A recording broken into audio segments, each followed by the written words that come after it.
pour le 10 000 mètres. Le culte du demi-fond long avec une prise de poste, je crois, potentielle pour la prochaine Coupe d'Europe. Passé a été, je crois, été retenu pour la prochaine Coupe d'Europe du 10 000 mètres, donc c'est pas rien non plus. On est en train d'avoir de belles courses en France, ça rappelle un peu les soirées de Saint-Maur de l'époque pour les passionnés qui nous regardent et qui connaissent un peu les mythiques soirées de Saint-Maur et des séries de demi-fond qui se couraient jusqu'à pas d'heure, minuit, 1h, 2h du matin, c'était assez fou. Et il y a un peu ça encore en Belgique, du côté d'Hors-de-Game, qui a des meetings avec beaucoup de participants et qui ouvre les courses à tout profil de coureur. Et ça, c'est assez chouette d'avoir ce genre de confrontation et de compète pour tout le monde. Ouais, c'est ce qu'on dit beaucoup dans les clubs. C'est important d'avoir ces réunions sans forcément avoir des minima où on peut emmener tout le monde, faire un déplacement de club. Et c'est ce qui permet aux jeunes de rester année après année plutôt que d'être directement mis dans le grand bain et d'être des fois éliminés, un petit peu frustrés par des minima qui sur certaines distances. On va arriver sur les 3000 steeples femmes puis hommes. Par exemple chez les hommes, si on mettait des minima, ça serait très haut aujourd'hui au vu des start-listes et du niveau en France. Ah oui, forcément, il y a beaucoup de monde et tant mieux, c'est plaisant d'avoir de la jeunesse qui arrive, des anciens qui sont encore présents et ça c'est ce qu'il faut pour durer. Et enfin pour faire valoir une fédération et des athlètes au niveau, j'ai envie de dire départemental à international. La piste elle est faite pour tout le monde et que chacun puisse s'exprimer sur la piste comme ça l'est ce soir. On voit plusieurs séries, je l'ai dit tout à l'heure, de 1500 mètres, de 5000 mètres, de 3000 steeples. Ça c'est important, on vient tous avec le bus du club, dans un bon esprit de battre son record et que chacun reparte avec le sourire ou la contre-perf du jour. Mais c'est ce qui fait la beauté de l'athlétisme aussi, c'est des émotions, l'athlète c'est vecteur d'émotions. Et ce soir, de voir un stade rempli comme ça, déjà c'est déjà gagné par rapport à la situation actuelle. C'est une grande avancée, j'ai envie de dire. Et ça fait, quand on est arrivé sur le site, à titre perso, c'est beaucoup d'émotions parce que de voir un stade rempli de cette manière, avec énormément de coureurs, l'athlète revient enfin, le sport revient enfin et ça c'est top.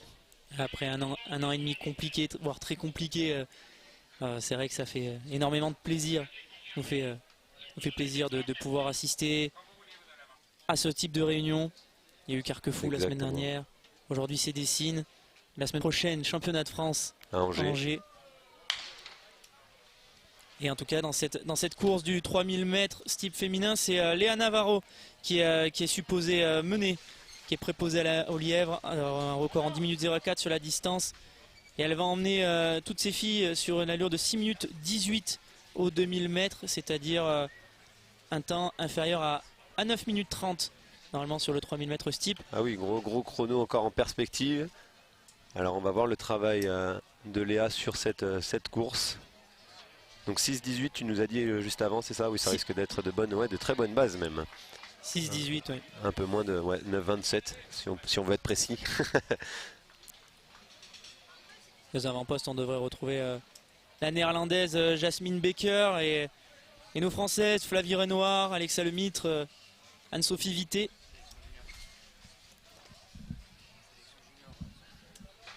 Ah oui, les minima pour les championnats d'Europe junior, niveau de performance requis 10-18 et les minima A 10-0-0. On n'a pas encore totalement d'informations au niveau de la fédération sur les critères de sélection vraiment définis.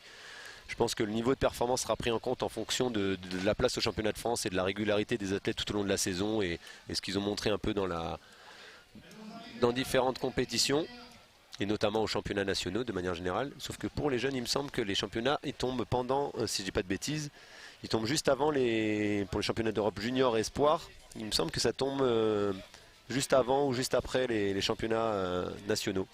Donc il me semble qu'il y a une chose comme ça, si je dis pas de bêtises. C'est pour ça qu'aujourd'hui il y a des courses de sélection, en particulier tout à l'heure on a eu les 3000, pour le steeple aussi je crois, ça fait support voilà, de sélection. Ouais, de sélection. Ok, je dis pas de bêtises, alors tant mieux, j'arrive, comme je dis, les mains dans les poches, mais avec de bonnes informations, c'est bon du coup. Du coup voilà, Léa qui commence à se décaler. C'est pas facile d'être lièvre sur le steeple parce qu'on a souvent tendance à vouloir bien faire les choses, sauf que l'impact en plus des barrières fait souvent casser le rythme ou accélérer ou ralentir, et du coup de maintenir un rythme sur la même vitesse, c'est pas forcément évident. On a souvent tendance à piétiner ou à allonger sa foulée pour passer de manière générale l'obstacle de sa bonne jambe d'appel et du coup c'est pas évident de maintenir un rythme régulier. On a vu sur les meetings récemment la lumière qui commence à être mise en place et du coup ça permet aussi au lièvre d'avoir un train précis, régulier à respecter pour avoir un chrono vraiment à l'arrivée. Du coup c'est encore plus technique, hein. C'est la technologie au service du sport de haut niveau pour la performance.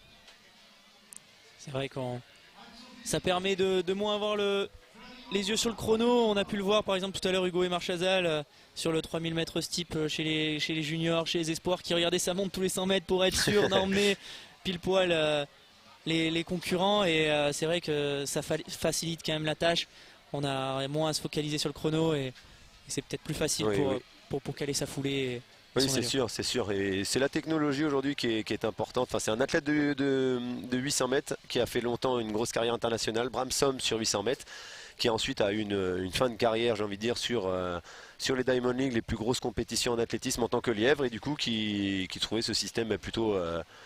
qui a inventé ce système pour aider justement les concurrents à avoir un rythme précis et les pacers à pas se tromper, parce que des fois on a vu des choses assez chaotiques en compétition, des gens qui amènent beaucoup trop vite ou beaucoup trop lentement le rythme. Avec la pression, c'est pas forcément évident de trouver le bon tempo. Là je pense qu'elles sont passées en 3,18 si je me trompe pas au 1000, c'était un petit peu avant la ligne. 3,18, 3,19, on est sur des bases inférieures à 10 minutes. Oui, voilà, un peu moins de 10 minutes. C'est pas le rythme prévu initialement sur 6,19, mais elle se détache quand même déjà plutôt bien. C'est Flavie Renoir, l'espoir Flavie Renoir qui est en tête. Elle s'est déjà acquittée des niveaux de performance pour les Europes Espoirs qui auront lieu à Tallinn en réalisant 9,56 cette année. Et donc, elle fait cavalier seule, logiquement. Enfin, c'est pas évident de courir 2000 mètres toute seule, je le dis encore, avec ces conditions aujourd'hui. Mais bon, là pour le moment, l'attitude de course est bonne. Elle est plutôt propre sur ses obstacles. On a souvent tendance à dire, de manière générale, en charriant un peu les filles, que les barrières sont un petit peu basses chez les filles en demi-fond et en 3000 mètres steep. Mais quand on voit justement à l'inverse, elle les dessert sur la rivière parce qu'elles ont moins de hauteur pour aller plus loin. Et du coup, c'est pas forcément évident.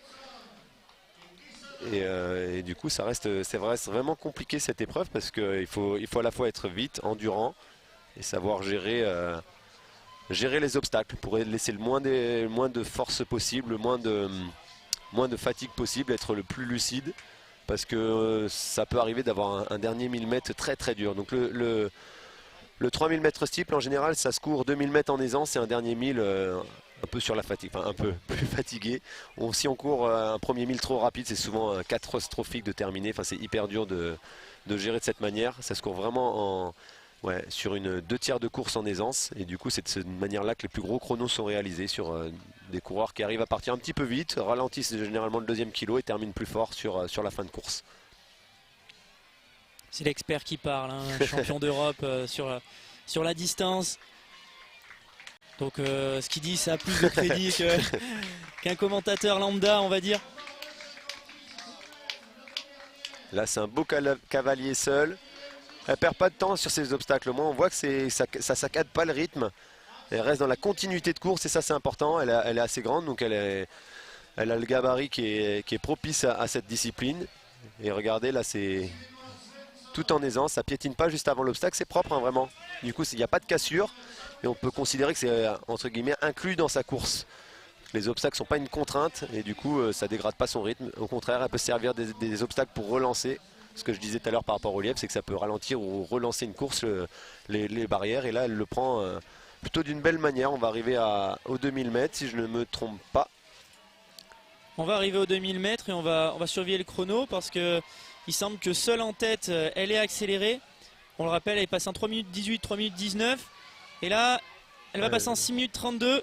Donc elle est 3 minutes 14 sur le dernier 1000 mètres. Elle est en accélération progressive. Voilà, maintenant c'est là que ça se joue, le 3000 mètres steep, je le disais tout à l'heure. C'est vraiment le dernier 1000. J'espère qu'elle n'en a pas trop mis sur le deuxième kilo. Mais bon, elle a l'air plutôt propre. Ça commence à être fatigant, là, la course, forcément. Et là, ça reste propre sur ses obstacles. Elle reste gainée, belle attitude de course. C'est propre au sol, propre sur les barrières. Franchement, c'est une belle gestion du rythme. On va voir son dernier 800. Mais elle semble relancer. Elle passe juste devant nous, là aussi. Devant la cabine où on commente. Ça se dégrade pas encore une fois, elle a une belle continuité de course sur ses barrières.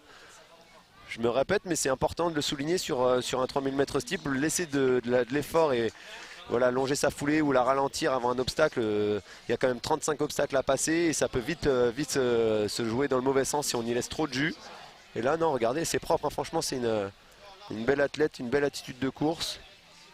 Il n'y a vraiment aucun piétinement pour Flavie Renoir. Ah, juste un petit peu sur voilà, celle-ci. c'est toujours quand on annonce quelque chose que l'inverse se produit, mais jusqu'ici, à 600 mètres de l'arrivée, C'est course parfaite.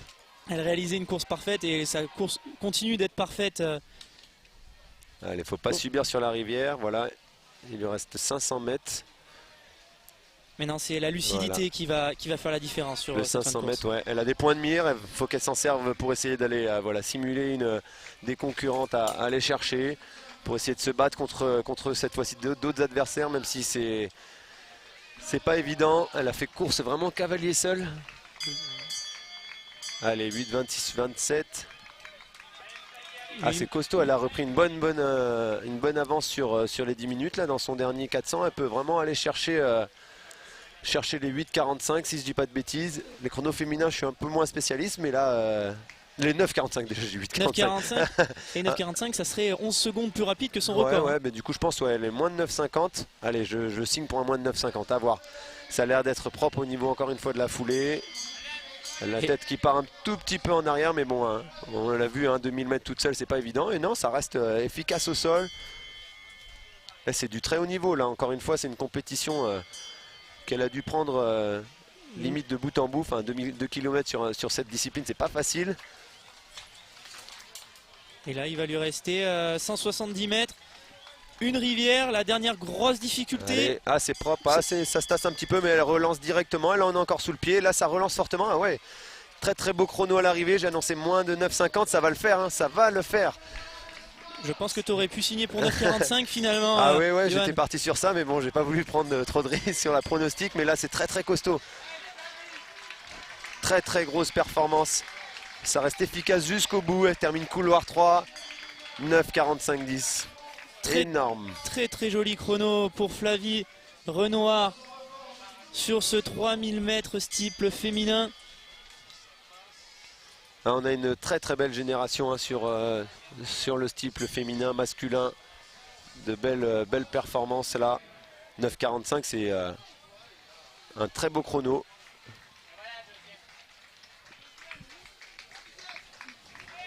Je vais pas dire de bêtises sur sa catégorie.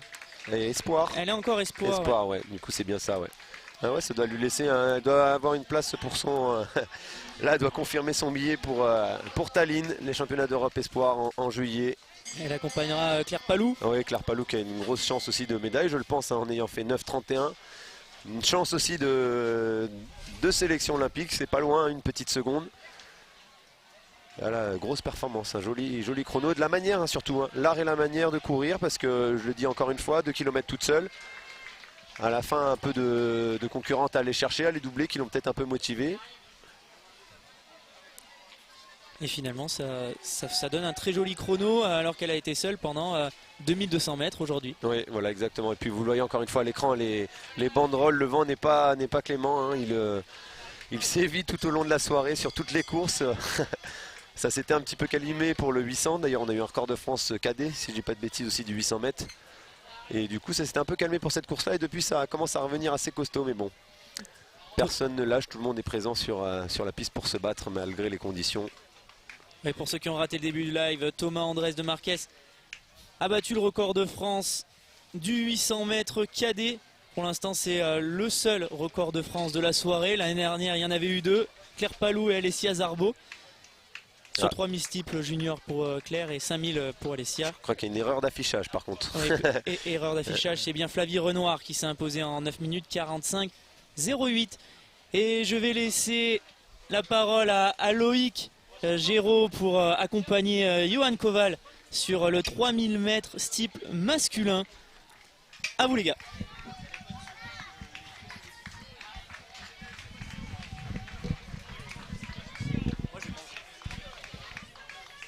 Merci mon cher Victor pour avoir couvert ces deux courses. Johan, quel plaisir d'être à tes côtés aujourd'hui.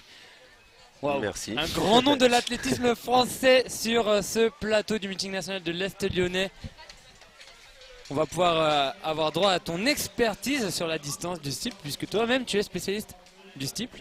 Ah, on a déjà eu un beau chrono chez les filles 9,45, on le disait juste avant, avec 2200 mètres de course parcourue toute seule. Ah, il y a une petite erreur d'affichage encore, ils mettent Alexa Lemitre sur la victoire. Oh, c'est une petite erreur, oui, qui va être corrigée, je le pense. 9,45, oui, je le disais, cavalier seul, 2200 mètres, techniquement c'était très propre. Le rythme ne s'est pas dégradé sur la fin de course. Souvent on a tendance à être un peu dans le dur en étant seul, d'autant plus avec les conditions météo. Troisième fois que je me répète par rapport à ça, mais j'aime bien les prendre en compte parce que quand on est demi-fondeur et qu'on voit la tente là aujourd'hui qui est en train de voler dans tous les sens, on n'imagine pas ce que ça peut produire quand on est vent de face, ligne d'arrivée, qu'on a le chrono qui défile au bout et qu'on essaye de se battre. Le vent de face, comme je disais tout à l'heure, on ne gagne pas les secondes qu'on va perdre au vent de face, on ne va pas les regagner vent de dos. Et ça, c'est à prendre en compte. Et ça joue sur le chrono final forcément. Mais du coup, si on le gère avec une bonne attitude de course et on essaie de maîtriser son effort, ça peut donner quand même des chronos comme on a là ce soir. Elle avait fait son record personnel de 11 secondes, si on n'en dit pas de bêtises. Et du coup, c'est très très grosse performance. Ça fait plaisir de revenir commenter sur ce genre de compétition en tout cas. Ah, ça y est, voilà.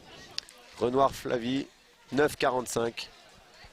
Devant Anne-Sophie Vittet, 10-19 et les Suédoises Amélie Svensson et Julia Samuelsson en 10-25 et 10-26 respectivement. Et Félix Fangentino, on ne l'arrête pas, hein, elle a livré tout à l'heure et maintenant elle fait un steeple. Oui. Elle a la forme.